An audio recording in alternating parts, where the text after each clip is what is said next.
Okay, we've got a strange one for you today, which is the Quoque Fallacy, on this episode of Ancient Egypt and the Bible.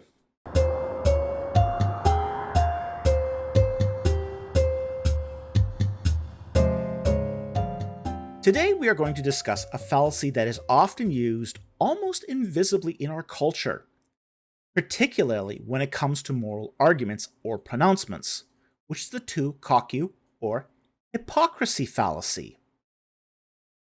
A typical example goes as follows. Peter says, "We should place sanctions against China because of their human rights abuses."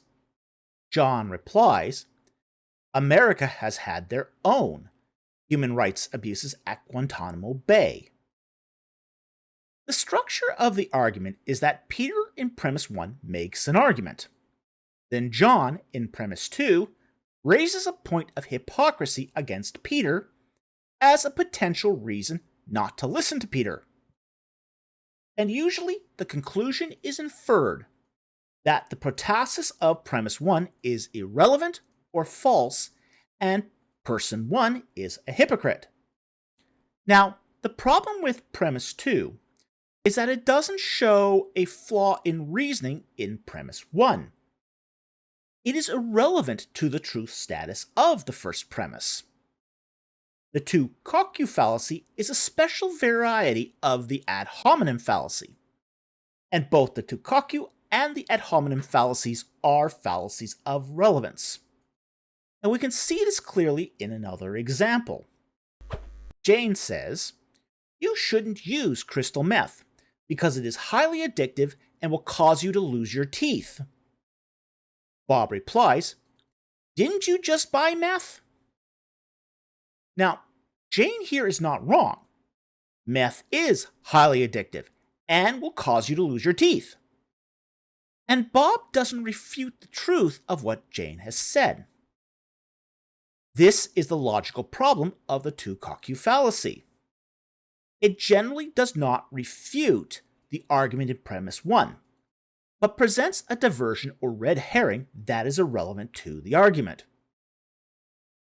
Now, I heard this argument just recently used by Frank Turk in an interaction that he had defending the death of children in Joshua's conquest against an objection of an atheist. And the way the argument went was something like this. The atheist said, "God is immoral because he commanded the killing of children in the Israelite conquest." Turek replied, "Do you believe that abortion is a woman's right?" The atheist said, "Yes." And Turek answered, "So you believe in infanticide? Your only qualm is who gets to do it." Now, in this exchange, Turek commits the quoque fallacy. He points out that the atheist is a hypocrite. But in showing the atheist is a hypocrite, Turek has not refuted the idea that God is immoral. Now, one of the things we do in this series is talk about exceptions and sometimes tactics that certain arguments offer. While the quoque fallacy is not a logical defeater, it can erode the credibility of a speaker. An audience listening in on an argument upon hearing a quoque fallacy could refuse to accept the argument of the first speaker, even though the truth value of the statement has not been refuted. And that is because hypocrisy can show an inconsistency between what someone says and does.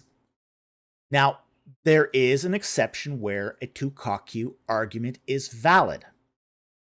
And that is when the hypocrisy demonstrated by premise 2 shows the prescription of premise 1 is not believed to work by the speaker. Here is an example. Nigel says, "Every parent should send their child to public school because that is best for your children and society as a whole." Kevin replies, "Don't you send your children to private school?" In this example, Kevin shows that Nigel's hypocrisy demonstrates that Nigel doesn't really believe what he is recommending. Prescriptions of this nature are shown through hypocrisy to be good enough for thee, but not for me.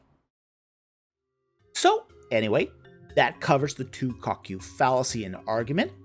We hope you learned something today and found that interesting. Thank you very much for watching, and we will see you next time on Ancient Egypt and the Bible.